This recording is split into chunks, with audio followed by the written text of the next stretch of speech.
Let's say Ronaldo has some daughters, right? And the daughter of Ronaldo get married to the son of Messi, and they got an offspring.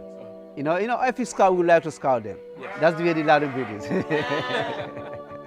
That's the way the Latin breed is. Okay, I've seen one interview of Abukan. He was saying he was selling some rams for like 30,000 euro, 40,000, and even said 50,000 euro for one.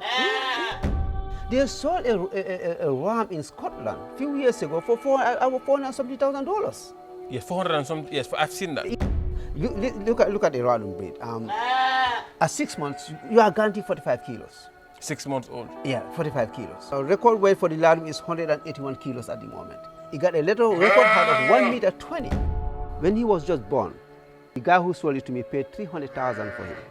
When he was just born. Like a day old. A day old. He paid $300,000 for him. At the Jalos farm, so a random breed starts from $75,000. Explain to my viewers why is the Ladum breed so special and why is it very expensive compared to other ships? Okay, for a start, before we start, I just want to say to everybody watching this video that we have a new association called Gambians, and the association is purely focused on Ladum breed. We do only Ladum breed in that association. So if anybody who is doing Ladum breed, the association is for you. It's called Gambians. We got it from the Gamsi Breeders Association, Ram show, and it's been continuing, and then we call it Gambians. As we were saying, the reason the Ladum breed is really expensive is because the Ladum breed, the population is very small. This was engineered in the 70s by the Senegalese and perfected in the 90s. Among the people who engineered this Ladum breed and perfected is called Abukan. And now that the population is not many and people are trying to use it to breed it, if you look at the Ladum breed proper, it's a meat breed. But it's a meat breed that we ain't slaughtering for meat. I see the Ladum breed as a meat breed, but it's not meant for meat yet because the population is not many. If you start slaughtering the Ladum, they will finish. So that's why the Ladum, we just use it. We can call it right now like a pet. A pet that you buy, you breed and you sell. The main purpose of the Ladum breed, where people are targeting, is to use it as a meat breed. But hence the population is not many, that's why the price is expensive. And what makes the Ladum breed expensive is the genetics.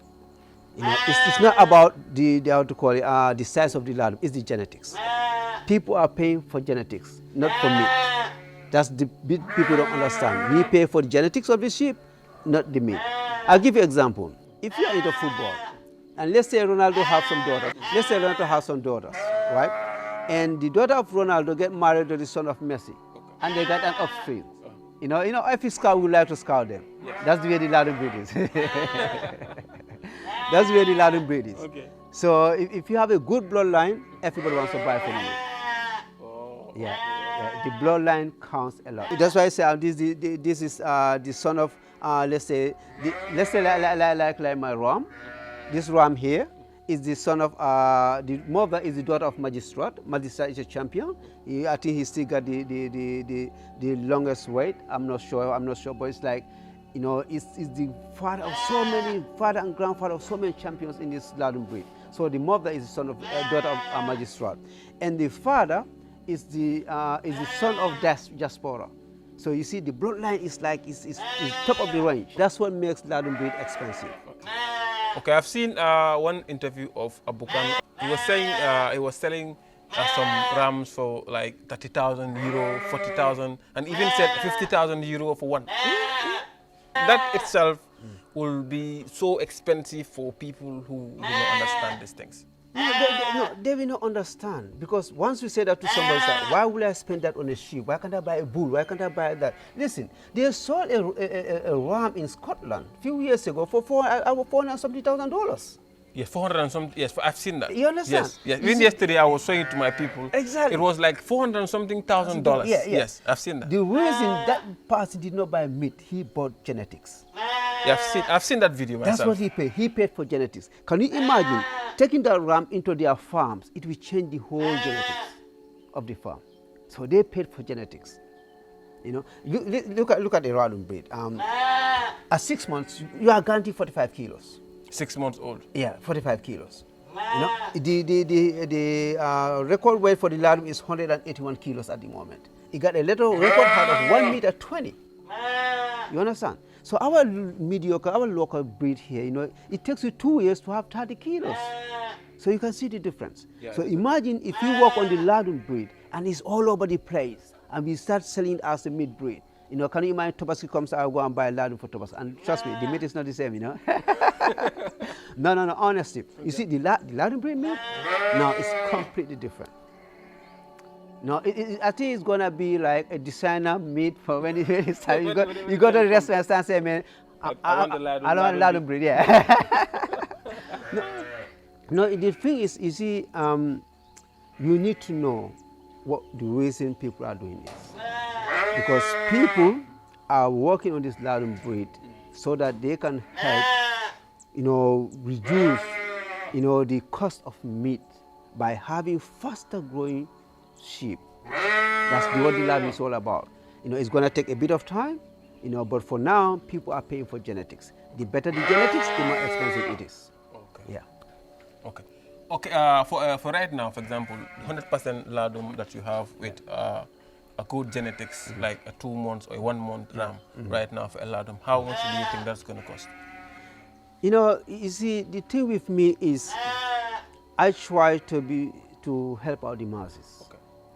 You know, if you look at Pasao, when he was just born, we paid 300,000. You know, the guy who sold it to me paid 300,000 for him when he was just born.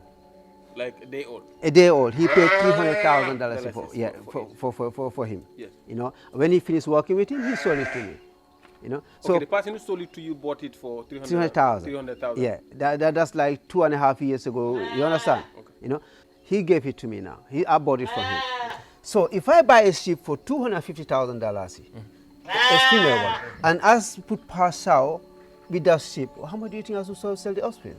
It should be expensive. It should be expensive. But I don't do that. You know? At the Jalos farm, our minimum, our sheep starts, Rarity breed starts from $75,000.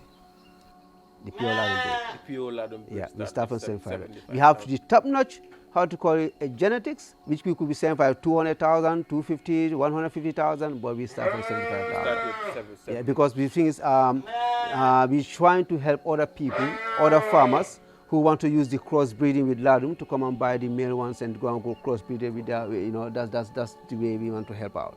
You know, we play our role on that one. I know people will still be saying, Sinvata is too expensive. Like I said, he was bought for 300,000 when he was just born. Okay, if you buy it for 300,000 and you're selling the offspring and the mother is bought for 200 something thousand, somebody together is going to be around 500 and something thousand. Exactly. You understand? So I could be saying I also want to sell for 300,000, 250,000, but my price at the Jalos farm, you start from 75,000 for young Rarity. Yeah, yeah. But right now, are you selling right now? Yeah, we selling. Yeah, we sell Rarity. Yeah. You sell 100% Rarity? Yeah, we sell. Yeah, we have a lot, you know. So we have a lot. Because I breed Rarity as well. Okay. You know, because I cannot afford every time to go and buy Rarity rams to bring to the farm. So what I do, I sell the Rarity I have and go and buy a different genetics, different from the one I'm having. Then so that, you know, but it's like the same Rarity that I'm having are the one that is selling, are buying those Rarity for me. I'm not using my own money. Oh, okay. Yeah. I understand. Right now, if anybody wants to buy a Rarity breed, 100% Rarity breed, can easily contact Jalos. Yeah, they can come to Jalos. Yeah. We sell. You know, we have top of the range. So how is the association? Yeah, you know, Gampras is an association led by Abu Saho, a friend of mine, the one that gave me Pasao. He named Pasao after his father, and it's an association whereby the big breeders in the country decided that they want to take the breeding in this country to the next level. Okay. You know, we want to lead by example. So we came together and decided to start Gampras as a new association that is purely about Rarity breed, to promote the Rarity breed. Because the Rarity breed, we need to have the Rarity breed to change what we call our mediocre sheep in the country, to have a faster growing rams. Okay. We cannot do that without using ladum breed. So ladum breed is like the fastest breed of. Is it in Africa or? Anyway, in West Africa, I don't know any ram or any breed that is faster than the ladum breed, or that weighs better than the ladum breed, or heavier than the ladum breed. Yeah. For you to have 100 kilos with the ladum breed, it's easy. How many months? 100 kilos? No, I can't. You see, when a lamb is 1 year old, you guarantee 80 kilos. When it's 1 year old? Yeah, 1 year old, yeah. You are guaranteed 80 kilos. So can you imagine, having 80 kilo or ram for Stobaski, and then the meat also is going to be tender as well, isn't it? It's going to really because it's going to be a very young one. Because it's just 1 year old. Yeah. So that's where we are heading. That's what we want. That we're trying to make sure that everybody can have access to a ladum, as a meat breed. But for now, because the population is not many, people are just breeding it to expand the family, ladum family. So that's why they are really expensive. So, but what we're trying to do right now is trying to mass produce the ladum breed. That's what I'm trying to do at the Jalos farm. So I have pure ladum breed that I breed, purely for ladum breed. But then I'm doing the cross breeding. I use the ladum breed to breed with mediocre sheep. And then when they have offsprings, it's called F1, 50% of ladum. I will take that F1 female and I will give it to another ladum, to have F2. Because we're trying to mass produce the ladum breed. Because having ladum and just rearing them and selling them will be so slow for us to reach the target where we can sell it as meat breed. Then you can buy it and slaughter it for Tobaski and name it so. But that's the target. That's the target. But for now, so before we get there, it has to be expensive. Because the population is not many. And then people having that top bloodline is not many as well. So that's why it is so expensive. Okay, but in the Gambia, it is not that common. There are like few people who are already into this ladum thing because it's something new. So many people don't understand it yet. But in Senegal, it is very, very common. When you ask for 1 million CFA or 2 million or 3 million CFA for a ladum breed, it's not something that it's normal for them because they have been seeing it and they have been buying it for that price. So that's what most Gambians take as advantage. When you start telling a lot of money, say, come on, this Gambia, the market is not that big yet. Yeah, but Senegal has been doing this for years. They know the value of ladum. You go to Senegalese breeders, you see they build like 4 or 5-story buildings all from the sheep. That's what builds it. I've seen Abu's house. Okay. You understand. Yes. So ladum breed is something that it's a place you can invest your money in. It's something that that Senegalese are making good money on because they know the value of the ladum breed. Yeah. They know how important the ladum breed is. That's why almost every company go into Senegal. You hear meh all over the place. Because on top of the story building, there are sheep. Yep. And then now people are using it as like part of the compound. It's like it's becoming like part of everything. Yeah. That's why we spend so much money to take care of them, to their places and all that stuff. But it's a breed that if we really invest in it in the near future, we will reduce the problems we have with seed breeding. Because there'll be fast growth. Yeah. And at least if you can buy a ram for Tobaski, a 1 year old, for about 80 kilos, 70 kilos. Yeah, exactly. So that will be. Tell me the ram is going to go to Abuko and weigh that ram and it's 80 kilos. No? It's not going to be the citizen. And it's not loud. No, citizen. No. Come. One time there's this video they saw like a 10-month-old ladum and a 10-month-old citizen. I forwarded it to the Honorable Minister. I said, Honorable Minister, you see, this is the reason we believe in the ladum. So it's like when you have a small calf and you put a cat next to it. You cannot compare it. No, you can't. Okay, getting to that level is going to take time. Yeah.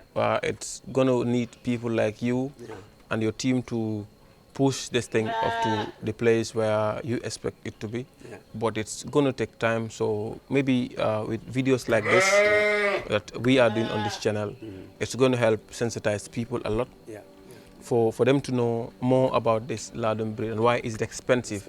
Now is the right time for you to invest in it or get your money into this ladum thing. When everybody has it in their houses, it's going to be cheaper. Yeah, so now, I think now is the right time for people to try looking into the ladum breed as it is in Senegal. True. And then I'll just say thank you to you, and thank you to your team, thank you to my team, and thank you to all the viewers. And when we talk about the ladum breed, please don't start screaming about figures. You know, it's so common. Yeah, it's too expensive. The average Gambian cannot pay for it. Listen, it's for the people who can afford to buy. It's not for the average Gambian. You know, the average Gambian cannot afford to go to TK Motors and buy a car. But TK Motors has been here for how long? Cyber Motors has been here for how long? It's for the people who can afford to buy. You know, but we are hoping one day, inshallah, every Gambian will be able to eat a ladum meat. That's what we are hoping, and that's what we are working towards, inshallah. Thank you very much. Thank you very much.